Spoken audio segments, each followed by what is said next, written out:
Buenos días, continuamos con las charlas de trauma raquiomedular, en esta oportunidad haciendo hincapié en la evaluación imagenológica de la lesión y les recuerdo mi mail oficial por cualquier consulta, duda o pregunta que esta charla les deje. Cuando empezamos a hablar de generalidades, tomar en consideración que todo paciente inconsciente tiene un trauma raquimedular hasta que se demuestre lo contrario, o inmovilizar un paciente que vamos a trasladar de terreno, con collar, con tablas, y pensar siempre en las estructuras anatómicas que conforman la columna nos ayuda a tener un diagnóstico presuntivo que cuando lo asociamos con el correcto interrogatorio, haciendo hincapié en la cinemática y la correcta evaluación clínica, ya llegamos a un diagnóstico topográfico de lesión osteoligamentaria que con la evaluación imagenológica vamos a confirmarlo. Y una vez que tenemos el nivel neurológico que se correlaciona o no con el nivel óseo, podemos clasificar neurológicamente a nuestro paciente y esta lesión ósea u osteoligamentaria nos permite clasificar la fractura. Es la explicación de por qué el proceso de estas charlas y cómo las venimos llevando, sin olvidar de la importancia que cumple el trauma raquimedular en la sociedad y sin olvidarnos de tratar de evitar el error médico.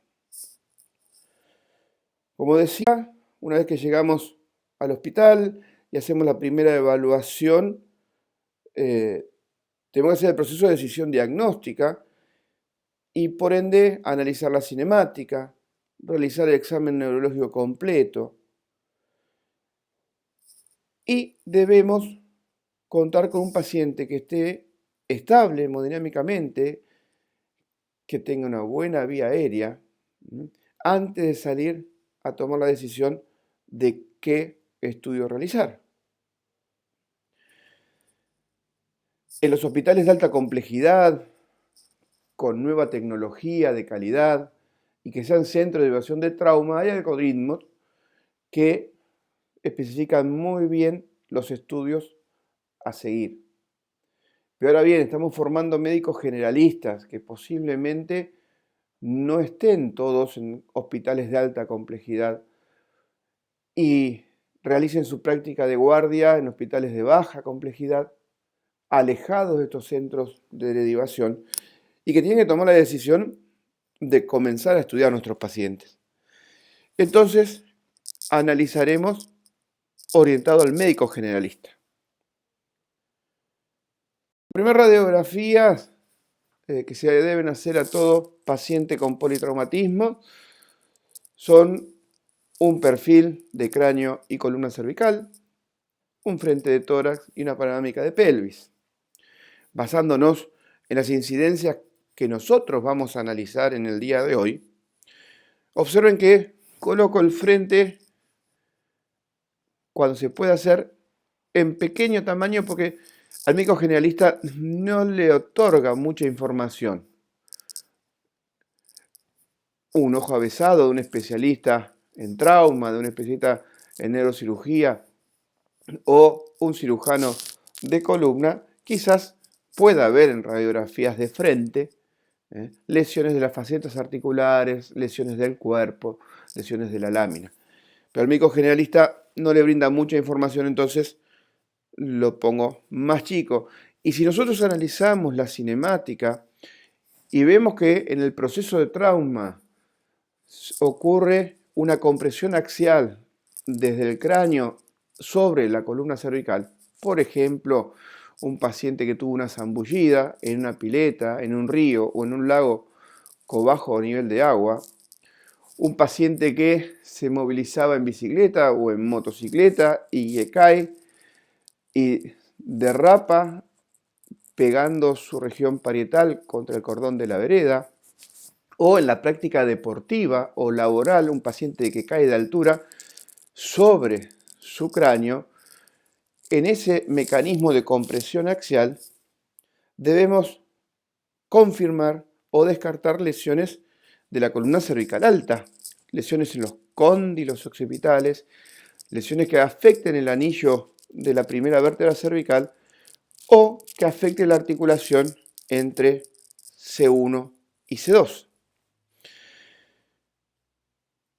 La radiografía de perfil que vemos en el centro nos muestra el error número 1 en todas las guardias de nuestro país, diría en todas las guardias de nuestro continente, que es ir a rayos sin sacarle a los pacientes los elementos metálicos que puedan tener, aros, cadenas, etc.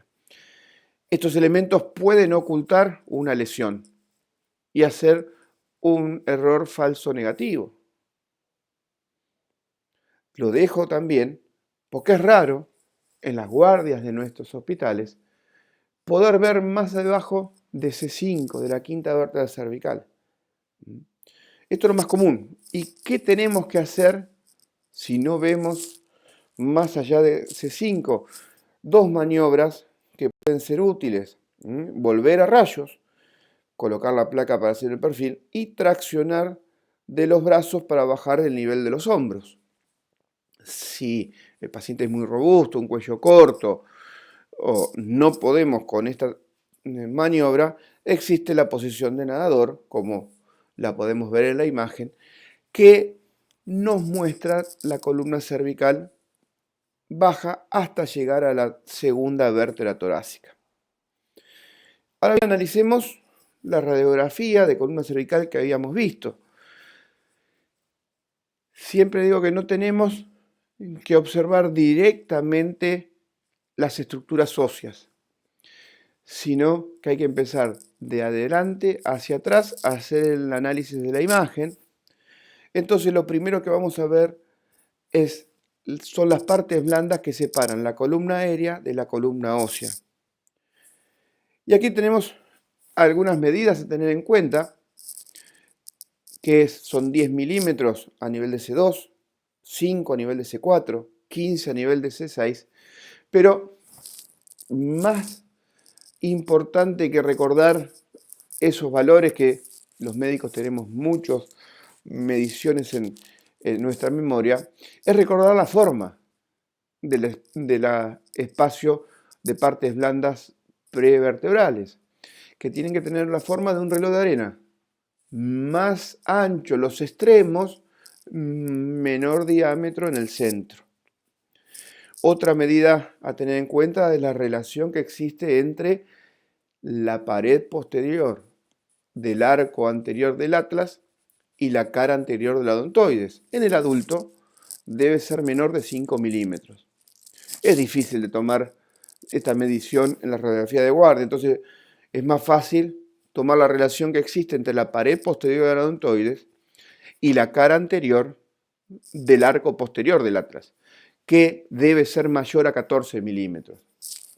Luego vamos a ver la forma, el tamaño, la separación entre vértebra y vértebra con signo indirecto del disco intervertebral, la alineación de los cuerpos vertebrales, de la pared posterior de los cuerpos, y la alineación de las apófisis espinosas de su base.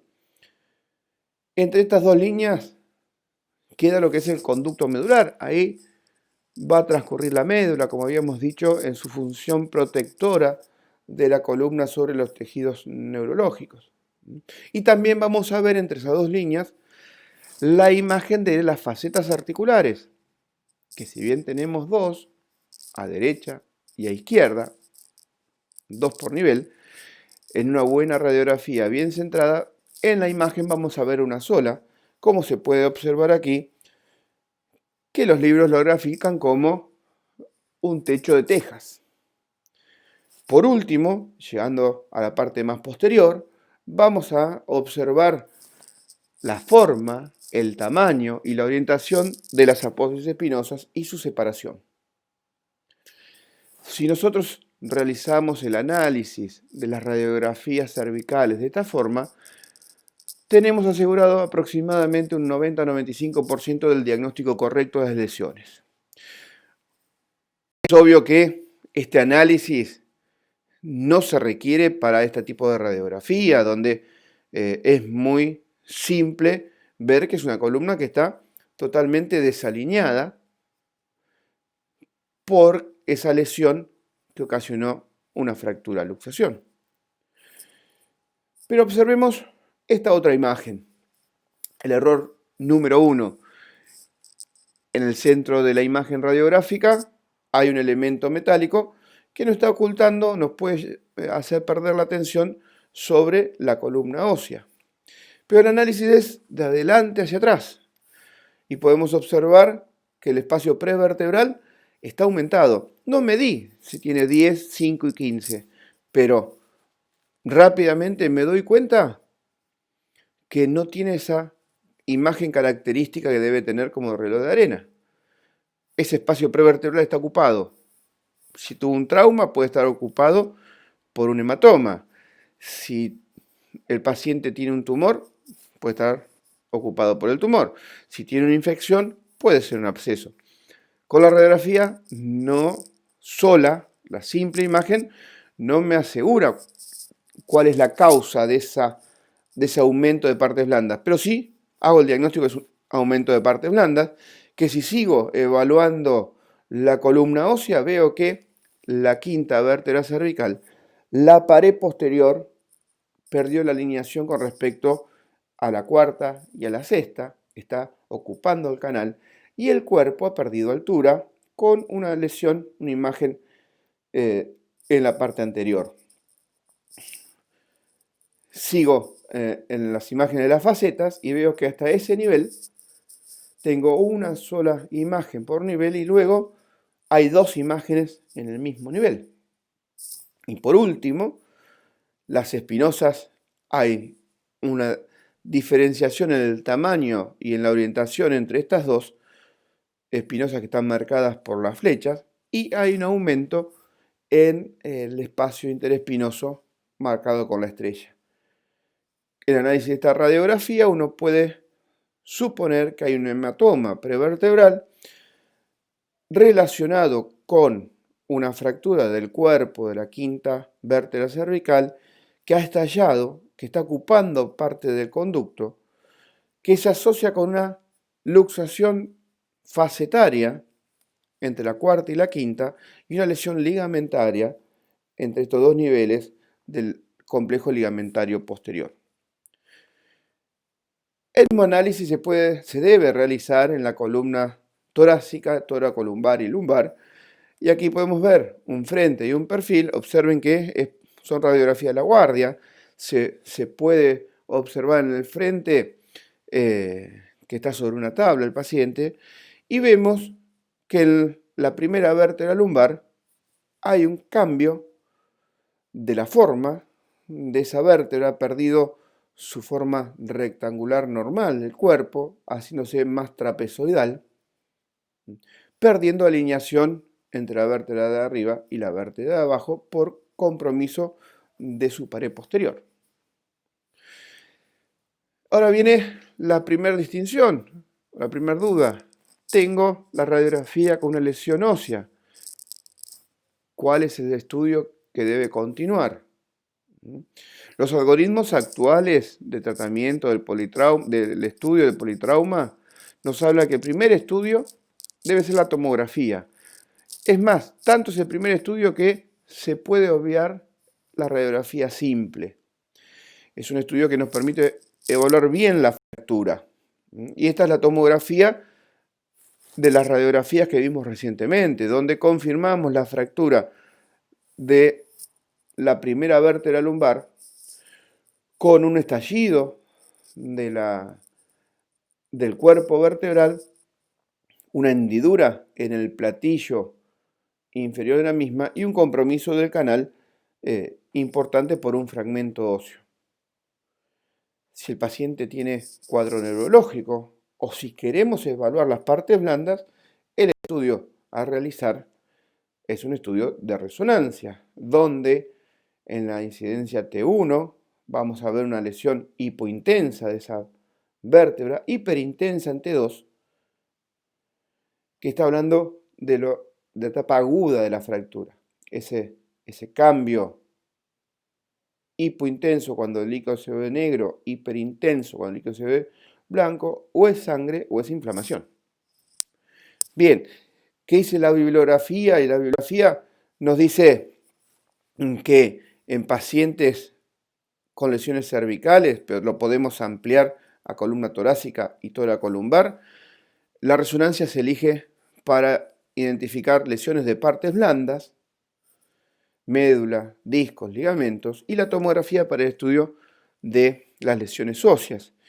Y si volvemos a nuestro paciente, el análisis cervical, ese aumento de partes blandas prevertebrales se asocia con un aumento de la intensidad en T2, es un hematoma relacionado con la fractura. Y allí podemos ver que hay una fractura en el cuerpo de la vértebra y en la lámina del lado izquierdo que ha hecho que ese complejo facetario, ese macizo facetario, se separe hacia el costado y de la doble imagen que veíamos en las radiografías.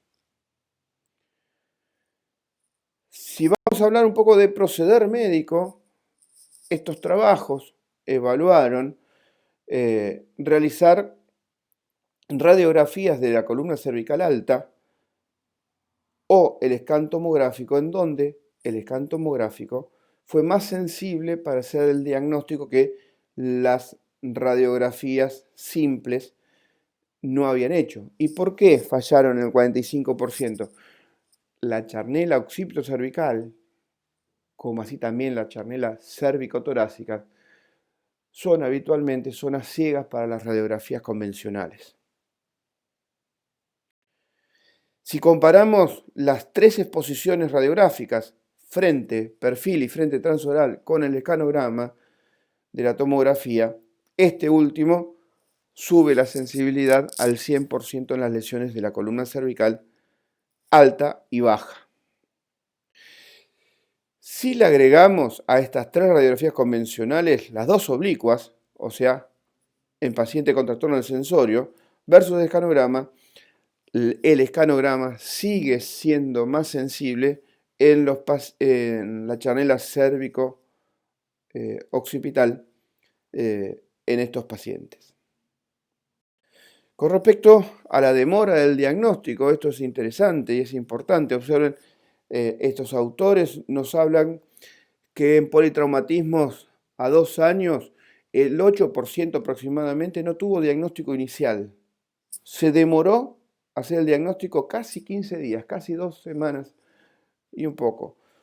Y si bien casi el 8% eran lesiones raquídeas, eran pacientes que no tuvieron diagnóstico. Entonces, los autores nos clasifican las causas en aquellas que no podemos evitar, relacionadas con los trastornos del sensorio, los trastornos hemodinámicos, pero observen que la gran mayoría son causas evitables, causas relacionadas directamente con nuestra actividad, como es la mala evaluación inicial, las malas imágenes o el inadecuado manejo clínico.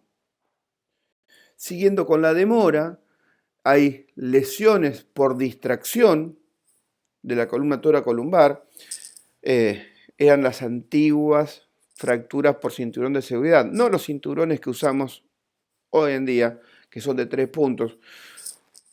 Imagínense los cinturones del avión, que solamente sujetan la pelvis. Antes los autos tenían esos cinturones. Cuando había una colisión, la inercia hacía que el tronco se desplazara hacia adelante y hacia arriba, la pelvis quedaba fija y podíamos tener lesiones osteoligamentarias de la columna. Este paciente habitualmente ingresa por un abdomen agudo hemorrágico y el cirujano obviamente va a resolver esa lesión, que en el 40% de los casos está relacionada con una lesión de la arteria mesentérica superior. Soluciona el problema, salva la vida del paciente, y a veces esos pacientes, al empezar a movilizarse, pueden empezar a tener déficit neurológico. En la columna torácica, y toracolumbar, puede pasar lo mismo cuando se asocia a trauma de tórax, porque en el 19% de los casos no se hizo diagnóstico inicial por el cuadro clínico relacionado con lesiones pulmonares. Un tema a tener en cuenta es la asociación de las fracturas torácicas con las fracturas de esternón.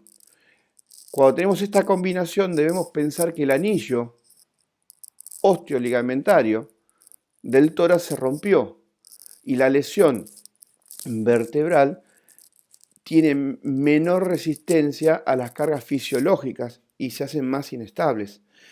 Entonces, siempre recordar que la fractura puede estar asociada con otras fracturas vertebrales o con lesiones extravertebrales que pueden afectar la calidad de vida de nuestros pacientes. Siguiendo con las demoras, en este trabajo casi un 5% de los pacientes no tuvieron diagnóstico inicial, pero observen las causas. El 44% tuvo una mala interpretación de las radiografías. En el 28% faltaron las incidencias o se estudió a un nivel erróneo. Eso quiere decir que en el 50% de los casos o no se hicieron radiografías o no se hicieron donde correspondían. Y quizás el menor porcentaje, pero mi punto de vista es el peor, es no ver los estudios. Siempre que sucede esto, se echa la culpa que, bueno, en la guardia existen médicos emergentólogos o en terapia terapistas, pero nosotros hicimos una experiencia en el Hospital San Martín solamente con los casos evaluados por el servicio de traumatología y observemos que tuvimos una demora de la consulta de 3,3 consultas. El paciente en promedio fue más de 3 veces a la guardia refiriendo dolor luego de un trauma. Obviamente, dolor sin déficit neurológico. Se demoró en promedio casi un mes. Pero observen que el rango es de 2 a 120 días. Llegamos al diagnóstico en 4 oportunidades haciendo nuevas radiografías o una tomografía. Pero lo peor de todo es que en 6 pacientes llegamos al diagnóstico porque progresó el déficit neurológico. Entonces se le echa, la otra culpa es, y bueno, en las guardias de los hospitales están los residentes. Y si tuviésemos especialistas, este error se baja. Entonces hicimos una experiencia en donde tomamos imágenes de 9 pacientes con lesión postraumática y otros 7 pacientes sin lesión traumática, pero con lesiones de tipo degenerativo, a que le presentábamos a un grupo de observadores independientes. Le presentábamos la imagen en PowerPoint con el análisis de la cinemática y el lugar de dolor. 3 observadores independientes de experiencia, un antiguo jefe de servicio con alta experiencia en trauma, titular de una cátedra de ortopedia, un jefe de servicio de España con alta experiencia en columna y un cirujano espinal. Y el grupo de menor experiencia era un jefe de guardia de origen clínico con PH-ATLS, un neurocirujano de experiencia en emergencias y un residente de primer año de ortopedia y traumatología. Y observen que, bueno, la demora en las consultas de los pacientes fue de 2,6 consultas. Se tardó 16 días. Pero más importante, en la reproductividad inter e interobservador, en los dos grupos, el grupo de experimentados fue moderado, 0,66 o 66%, y el grupo de los menos experimentados tuvo una baja reproductividad, el 33%. Hemos tratado de hacer análisis de cómo hacemos el diagnóstico óseo, de tratar de evitar el error médico y por último debemos clasificar la lesión ósea. Ya la lesión neurológica la clasificamos en la anterior charla. Sin importar el segmento vertebral y sin complicarlos demasiado, recordemos que tenemos tres formas de lesión. Una lesión por compresión axial, son lesiones que van a afectar primordialmente el cuerpo vertebral. Son las más frecuentes, son el 60% de las lesiones vertebrales y se asocian con un bajo nivel de lesiones neurológicas.